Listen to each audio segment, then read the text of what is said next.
सभी बच्चों को पीसीएम एजुकेशन चैनल में स्वागत है। आज हम लोग पढ़ेंगे इस वीडियो में गोलीय उत्तल पृष्ठ पर अपवर्तन का सूत्र। इससे पहले वाले वीडियो में लोग पढ़ चुके हैं गोलीय अवतल पृष्ठ पर अपवर्तन का सूत्र, और आज इस वीडियो में क्या पढ़ना है, गोलीय उत्तल पृष्ठ पर अपवर्तन का सूत्र।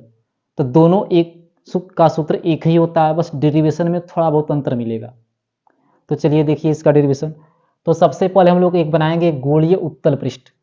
क्या बनाना है? गोलीय उत्तल पृष्ठ बनाना है। तो त्रिशूल जैसा बना देना है। देखिए ऐसे, यह खूब अच्छा त्रिशूल बन गया। और यह इसका हो गया मुख्य अक्ष, यह इसका ध्रुव P हो गया, यह पॉइंट S हो गया, यह क्या हो गया S डैश। तो S P और S डैश क्या है? एक गोलीय उत्तल पृष्ठ है। हम लोग मान लेते हैं कि इसके मुख्य अक्ष पर एक बिंदु वस्तु O रखा गया है। क्या रखा गया है? बिंदु वस्तु O। अब इसी बिंदु वस्तु O का इमेज बनाना है, प्रतिबिंब बनाना है। तो इस बिंदु वस्तु O का इमेज बनाने के लिए हम लोग क्या करेंगे, दो प्रकाश की, अच्छा यहाँ पर सॉरी, देखिए इसका जो वक्रता केंद्र है वो हम लोग मान लेते हैं वक्रता केंद्र यहाँ पे इसका C हो गया। यह इस उत्तल गोलीय उत्तल पृष्ठ के बाहर का हिस्सा है, यानी यहाँ पर वायु है, तो यह विरल माध्यम होगा जिसका अपवर्तनांक क्या हो जाएगा, n1। तो यहाँ पर यह हो गया अपवर्तनांक n1, यह हो गया विरल, यानी यह विरल माध्यम हो गया। और इस कांच के अंदर का माध्यम हो जाएगा सघन, जिसका अपवर्तनांक हो गया n2, यह हो जाएगा सघन। तो बिंदु वस्तु O का इमेज बनाने के लिए हम लोग क्या करेंगे, दो प्रकाश की किरण गुजारेंगे, जिसे इससे पहले वाले वीडियो में बताया गया है। तो एक जो है प्रकाश की किरण हम लोग गुजारेंगे OA, पहली प्रकाश की किरण क्या गुजारना है, OA। तो यह जो OA है, यह देखिए ये OA जो प्रकाश की किरण है, यह अब Y से किस में जा रही है, कांच में जा रही है। जब Y से कांच में जा रही है तो अभिलंब की तरफ क्या होगी, झुकेगी। तो बिंदु A पर अभिलंब तो है नहीं, तो सबसे पहले हम लोग क्या करेंगे कि बिंदु A पर अभिलंब ज्ञात करेंगे। तो बताया गया है कि बिंदु A पर अगर अभिलंब ज्ञात करना हो तो क्या करेंगे हम लोग, वक्रता केंद्र C से एक सीधी रेखा खींच देंगे, और वह खींची गई रेखा ही किसका कार्य करेगा, अभिलंब का कार्य करेगा। तो यहाँ पर पॉइंट A पर एक हम लोग सीधी रेखा खींच देंगे, यह, और यह जो सीधी रेखा खींचा जाएगा यही जो है किसका कार्य करेगा, अभिलंब का कार्य करेगा। और यह रेखा कहाँ से खींचना है, वक्रता केंद्र C से खींचना है। तो यह वक्रता केंद्र क्या हो गया, C हो गया। और यहाँ पर यह पॉइंट क्या हो गया, A, और इस पॉइंट को मान लेते हैं N। तो CN किसका काम कर रहा है, अभिलंब का कार्य कर रहा है। तो यह जो प्रकाश की किरण है यह सीधे न जाकर अभिलंब की तरफ क्या हो गया है, बैंड हो गया, झुक गया। यह प्रकाश की किरण कहाँ झुक गया, अभिलंब की तरफ।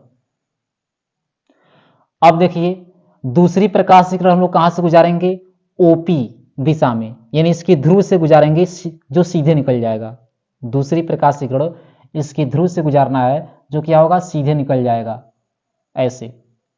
तो एक प्रकाश की किरण OP हो गया, एक प्रकाश की किरण क्या हो गया, OC हो गया। तो यह दोनों किरणें जो है एक दूसरे को अगर आगे तरफ हम लोग बढ़ाएंगे तो यह किरणें कहीं नहीं काटेंगी। मान लेते हम लोग यहाँ पर पॉइंट Q हो गया, तो दो प्रकाश की किरण हो गया, एक OA, एक क्या नहीं सॉरी, एक प्रकाश की किरण OB मान लीजिए हो गया, और दूसरी प्रकाश की किरण क्या हो गया, OQ हो गया। तो यह दोनों अपवर्तित किरण हैं, यह आगे जाएंगी तो इन किरणों का ब्रेकअप हो जाएगा, इन किरणों का मिलन नहीं हो पाएगा। तो इन किरणों का जब तक मिलन नहीं होगा तब तक इमेज बनेगा नहीं। तब क्या होगा, लेकिन हमको इमेज तो क्या करना है, बनाना है। तो इन किरणों को आगे न बढ़ाकर हम लोग पीछे की तरफ बढ़ाएंगे। तो देखिए इन किरणों को कहाँ बढ़ाएंगे, पीछे की तरफ बढ़ाएंगे। तो देखिए ये यहाँ पर हाथ मिल गया हमारा।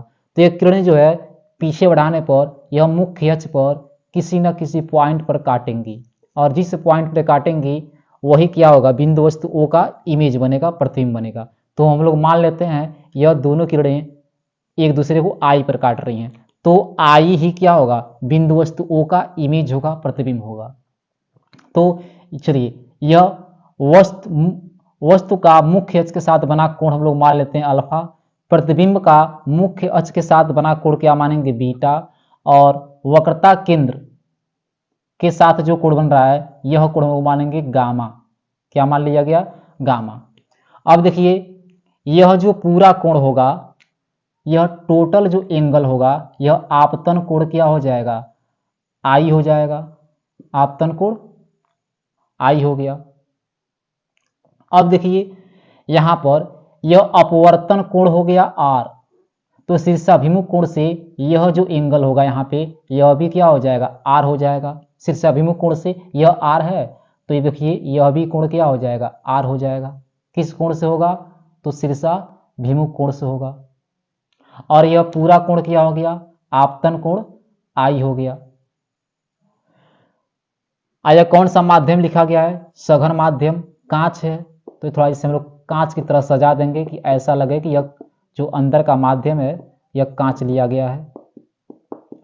अब देखिए वस्तु की दूरी हो जाएगा u, तो P से O तक की दूरी हो गया वस्तु की दूरी u, और P से I तक की दूरी हो जाएगा प्रतिबिंब की दूरी v हो गया, और P से C तक की दूरी हो जाएगा वक्रता त्रिज्या r हो जाएगा। वक्रता त्रिज्या कितना हो गया? r हो गया। अब यहां पर हम लोग रचना करेंगे अपने पास से कि बिंदु A से मुख्य अक्ष पर एक लंब रेखा खींचा जाएगा। क्या खींचा जाएगा? लंब रेखा AM, और इसकी जो ऊंचाई है AM की वह क्या माना जाएगा? h माना जाएगा। तो इस तरह से चित्र बनकर क्या हो गया? तैयार हो गया, रेडी हो गया। तो क्या क्या हम लोग माने हैं वह थोड़ा सा लिखना पड़ेगा। तो यहां पर लिखा जाएगा लेट। लेट मत का अर्थ होता है माना, यानी वस्तु की दूरी। वस्तु की दूरी, वस्तु की दूरी देखिए क्या कहां से कहां तक होगा? P से O तक होगा, तो वस्तु की दूरी जो PO होगा वह हो जाएगा -u। माइनस क्यों हो रहा है? क्योंकि यह आपतित किरण के विपरीत दिशा में नापा जा रहा है, क्योंकि जो प्रकाश किरण है वह लेफ्ट से किधर जा रही है? राइट की तरफ जा रही है, और दूरी हम लोग किधर से नाप रहे हैं? राइट से लेफ्ट की तरफ नाप रहे हैं। अब यहां पर देखिए प्रतिबिंब की दूरी, प्रतिबिंब की दूरी, तो प्रतिबिंब की दूरी हो जाएगा P से I तक, और प्रतिबिंब की दूरी हो जाएगा -v। अब हम लोग लिखेंगे यहां पर वक्रता त्रिज्या। वक्रता त्रिज्या, तो वक्रता त्रिज्या क्या हो गया? P से C तक हो गया, जो R होगा, और चिन्ह यहां पर प्लस लिया जाएगा। तो वक्रता त्रिज्या प्लस क्यों लिया गया है? क्योंकि यह आपतित किरण के दिशा में नापा गया है, इसलिए प्लस हो गया। तो यहां पर सबसे पहले देखिए हम लोग लिखेंगे त्रिभुज OCA में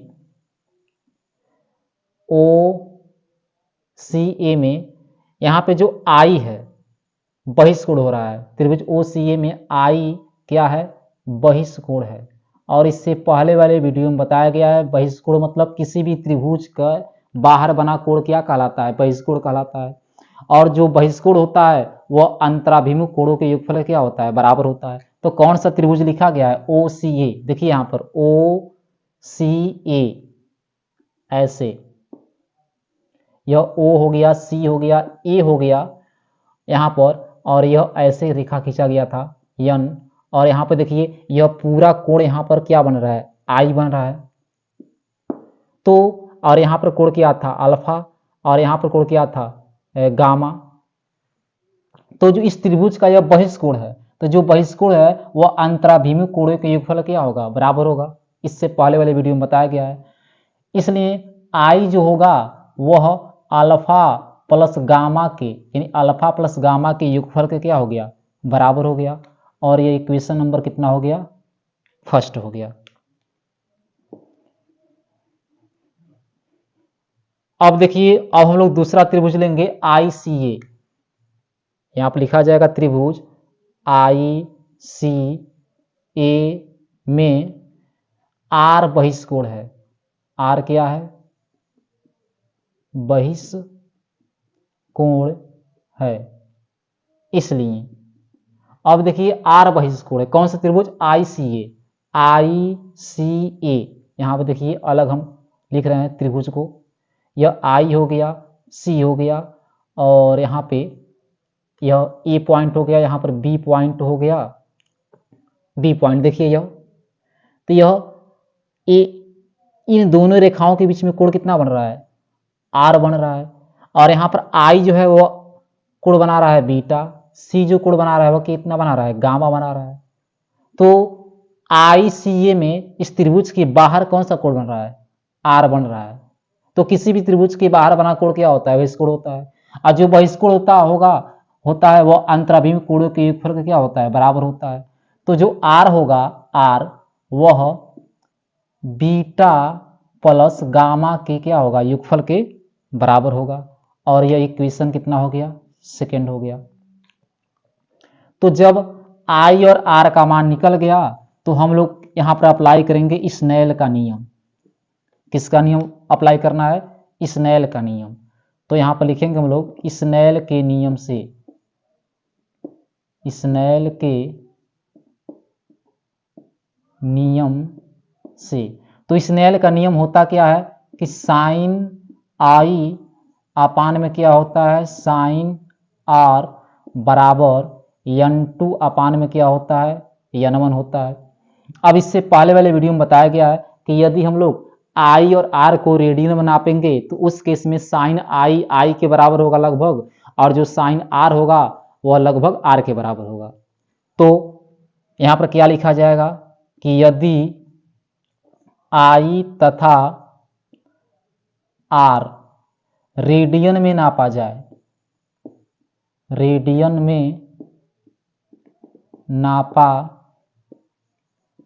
जाए तब क्या होगा, साइन आई जो होगा वह लगभग बराबर होगा आई के, और साइन आर जो होगा वह लगभग बराबर होगा किसके, आर के।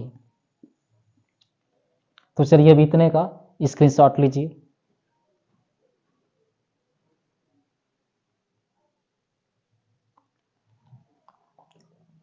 अब देखिए, अब हम लोग क्या करेंगे, यहाँ पर जो साइन आई है उसके जगह पर क्या लिखा जाएगा, आई लिखा जाएगा। और यहाँ पर जो साइन आर है उस आर के जगह पर हम लोग सिर्फ क्या लिखेंगे, आर बराबर क्या है, n2 अपान n1 हो गया। अब यहाँ पर क्या करना है, त्रियक गुणा। क्या करेंगे हम लोग, त्रियक गुणा। तो जब त्रियक गुणा होगा यहाँ पे तो इधर मिलेगा आई n1 बराबर क्या मिलेगा, r इंटू n2। और अभी देखिए आई और आर का मान समीकरण 1 और 2 से निकाला गया था, वही मान यहाँ पर लिखा जाएगा। आई का मान हम लोग क्या निकाले थे, अल्फा प्लस गामा निकाले थे, और यह हो गया n1, sorry alpha plus gamma, r नहीं, अल्फा प्लस गामा n1 बराबर आर का मान कितना निकाला गया था, तो बीटा प्लस गामा निकाला गया था, और यह क्या हो गया, n2 हो गया इंटू। तो मान कहाँ से रखा गया है, तो यहाँ पर हम लोग लिख देंगे कि मान जो है वह समीकरण 1 और 2 से रखा गया है। अब देखिए, अब क्या करना है, n1 और n2 का हम लोग अंदर जो है तिर्यक गुणा करेंगे। n1 और n2 का जो है क्या करना है, अंदर तिर्यक गुणा करना है। तो देखिए n1 का अंतर गुणा होगा तो मिलेगा alpha n1 plus gamma n1 बराबर मिलेगा बीटा n2 और प्लस मिलेगा गामा n2। अब क्या करना है कि गामा वाले टर्म को एक पास कर लेना है। तो इधर देखिए गामा n1 है, गामा n1, यहाँ पर गामा n2 है, ये उठकर इधर आएगा तो माइनस हो जाएगा गामा n2 बराबर इधर पहले से मौजूद है बीटा n2, ये इधर आएगा तो माइनस, यह इधर आएगा तो माइनस हो जाएगा अल्फा n1। अब इन दोनों में से कॉमन बताइए क्या होगा, तो कॉमन हो जाएगा गामा, तो मिलेगा n1 माइनस n2 बराबर यह हो गया beta n2 minus alpha n1 हो गया। और यह इक्वेशन नंबर हो गया थर्ड। अब जो है हमारा मेन टारगेट रहेगा अल्फा बीटा गामा का मान निकालना। किसका किसका मान निकालना, अल्फा बीटा और गामा का मान। जब अल्फा बीटा और गामा का मान निकल जाएगा तो वह मान कहाँ रखा जाएगा, समीकरण 1 में रखा जाएगा। तो अभी इतने का आप लोग स्क्रीनशॉट लीजिए।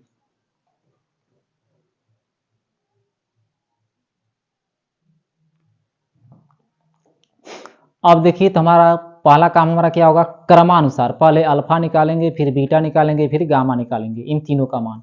तो पहले अल्फा का मान निकालना है। तो हाथ हम लोग देखिए कहाँ रखेंगे, जहाँ पर हम लोग रचना किए थे, ऊंचाई यच लिए थे, वहां पर हाथ रखिए ऐसे एम पर। और कहाँ पर जाना है, अल्फा के पास। तो एम पर हाथ रखेंगे हम लोग और आएंगे अल्फा के पास। देखिए तो कौन सा त्रिभुज मिला, ओ एम ए मिला। कौन सा त्रिभुज, देखिए ओ एम ए। तो लिखेंगे हम लोग त्रिभुज ओ एम ए में, इस त्रिभुज में अल्फा को हम लोग मान के चलेंगे 10 अल्फा। और 10 थीटा बराबर सूत्र क्या होता है, त्रिकोणमिति में आप लोग पढ़े होंगे क्लास 10th में, लंब बटे आधार। तो लंब देखिए इस त्रिभुज में क्या हो गया, एम। लंब क्या हो गया, एम। अगर आधार देखा जाए तो यम और क्या हो गया, ओ हो गया। तो आधार यहां पर हो जाएगा यम और ओ। अब देखिए अब यह हो गया अल्फा बराबर, अब यहां पर देखिए एम है तो यह हो गया एम अपान, यहां पर देखिए लिखेंगे हम लोग, चूंकि जो यम ओ है, यम ओ को हम लोग पीओ के बराबर लेंगे। यम ओ को क्या लेना है, पीओ के बराबर। क्यों लेना है, अगर हम लोग यह माने कि इस गोलीय उत्तर पृष्ठ का जो व्यास है वह छोटा हो, तो बिंदु ए जो होगा वह छोटा मान लिया जाए, तो ए किसके पास होगा, पी के पास होगा। तो जब ए पी के पास होगा तो यम कहाँ आ जाएगा, पी के ऊपर चढ़ जाएगा। तो उस केस में जो यम ओ है वह पीओ के बराबर लेंगे हम लोग। इसलिए यम ओ बराबर क्या लेना है, पीओ। तो यहाँ पर हम लोग यम ओ के जगह पर क्या लिखेंगे, पीओ। तो इस तरह से अल्फा बराबर निकल गया, ए एम का मान देखिए एच, और पीओ का मान यहाँ पर देखिए हम लोग क्या लिखे थे, माइनस यू। तो अल्फा का मान निकल गया। अब बीटा का मान निकालना है। चलिए इस समीकरण को थोड़ा हम नीचे लिख दे रहे हैं, गामा n1 माइनस n2 बराबर लिखा गया था beta n2 minus alpha n1। यह इक्वेशन कितना था, 3rd। तो अब जो है मान किसका निकालना है, अब निकालना है बीटा का। तो त्रिभुज देखिए कौन सा लेना है, एम पर हाथ रखिए और बीटा के पास आइए। एम पर हाथ रख के कहाँ आना है, बीटा बीटा बीटा के पास, यहाँ पर देखिए। तो त्रिभुज मिला आई एम ए में, किस त्रिभुज में, तो आई एम ए में। तो इस त्रिभुज में हम लोग बीटा को क्या मान के चलेंगे, 10 बीटा। तो बीटा बराबर हम लोग मानेंगे यहाँ पे 10 बीटा, और 10 बीटा बराबर सूत्र होगा लंब बटे आधार। तो लंब हो गया एम, लंब क्या हो गया, एम। आधार देखिए यम और आई, आधार क्या हो गया, यम और आई। तो आधार हो जाएगा यम आई, बराबर लेके चलेंगे हम लोग एम अपान। देखिए यम आई को कहाँ से, यम आई को हम लोग लेके चलेंगे पी आई के बराबर। तो यम आई के जगह पर क्या लिखा जाएगा, पी आई। और यहाँ पर कोष्टक लिख देना है, चूंकि यम आई जो होगा वह किसके बराबर होगा, पी आई के बराबर होगा। तो इस तरह से बीटा बराबर कितना निकल गया, एम का मान एच, और देखिए पी आई का मान कितना निकल गया, तो पी आई का मान निकल गया माइनस भी। यहाँ पर देखिए प्रतिबिंब की दूरी क्या माना गया था, माइनस भी माना गया था। तो इस तरह से अभी हम लोग अल्फा का मान निकाले हैं, बीटा का मान निकाले हैं, अभी गामा का मान बाकी है। तो अभी जगह नहीं है, स्पेस नहीं है, तो इतने का आप लोग अभी स्क्रीनशॉट लीजिए।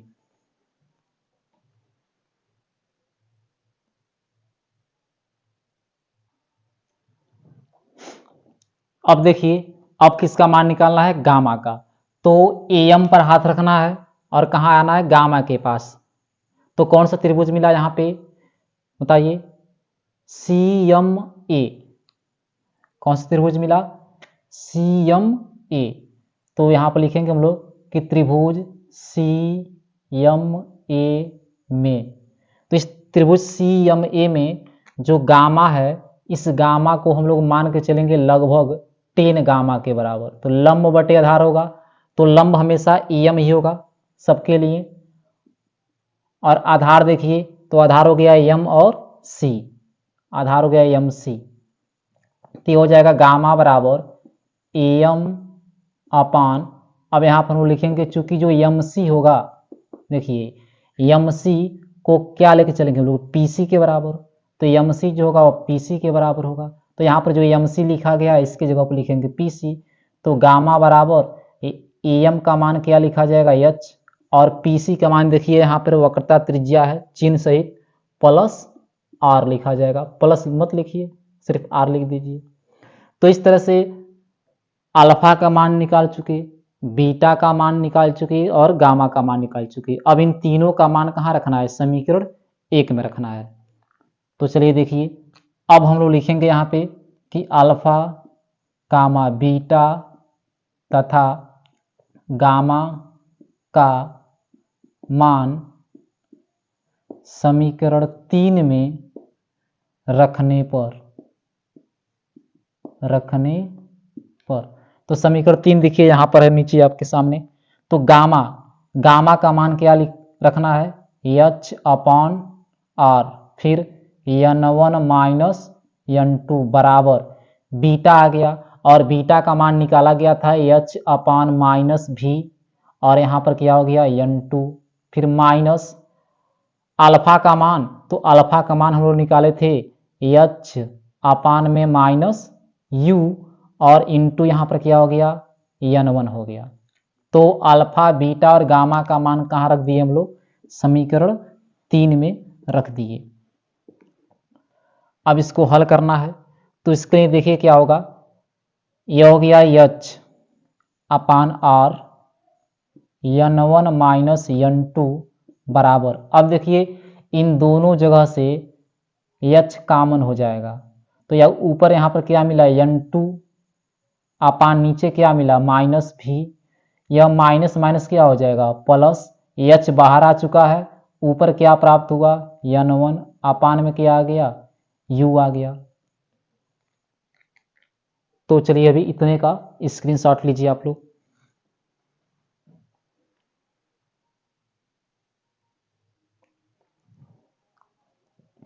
अब देखिए यह हो गया h अपॉन r, तो h अपॉन r, चलिए यहाँ से सॉरी, यहाँ दोनों तरफ से h क्या हो गया कट गया, कटने के बाद यहाँ पर बचा क्या, देखिए बच रहा है ऊपर कि n1 minus n2 upon r बराबर, यहाँ पर क्या बच रहा है कि माइनस n2 अपान v और प्लस n1 अपान क्या बच रहा है u। अच्छा, ऊपर से अगर हम लोग माइनस चिन्ह कॉमन करें तो यह माइनस वाला टर्म प्लस हो जाएगा जिसे पहले लिखा जाएगा, और यह प्लस वाला टर्म क्या हो जाएगा माइनस, तो n2 माइनस n1 अपान में क्या हो गया r बराबर, देखिए तो यहाँ पर से अगर माइनस चिन्ह कॉमन किया जाए तो यह प्लस हो जाएगा n2 अपान v, और यह प्लस था तो माइनस हो जाएगा n1 अपान u। अब दोनों तरफ क्या होगा, माइनस से माइनस कट गया, बचा कितना n2 माइनस n1 अपान r बराबर n2 अपान v और माइनस n1 अपान u।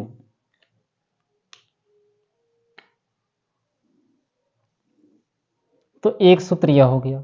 तो परीक्षा में अगर ऐसे दे दिया प्रश्न कि गोलीय अवतल पृष्ठ पर अपवर्तन के गोलीय उत्तल पृष्ठ पर अपवर्तन के सूत्र अगर लिख दिया कि n2 माइनस n1 अपान r बराबर n2 अपान v माइनस n1 अपान u का निगमन कीजिए, तब तो यहीं तक लिखना है, इसके आगे नहीं बढ़ना है। अगर देखिए इस सूत्र का एक रूप और होता है, दूसरा रूप भी होता है, अगर वह रूप आ गया तब और आगे हम लोग बढ़ेंगे। तो इस सूत्र का दूसरा रूप क्या होता है वह देखिए। तो अब चित्र की जरूरत नहीं है, इसलिए यह चित्र जो है अब मिटा दिया जा रहा है।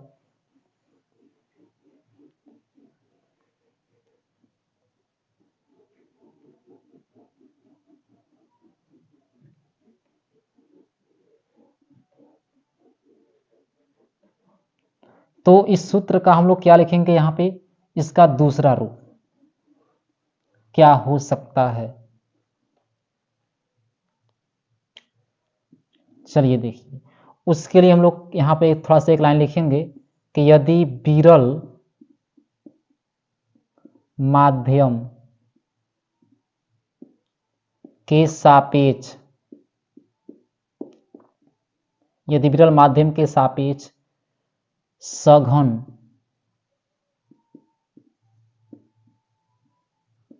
माध्यम का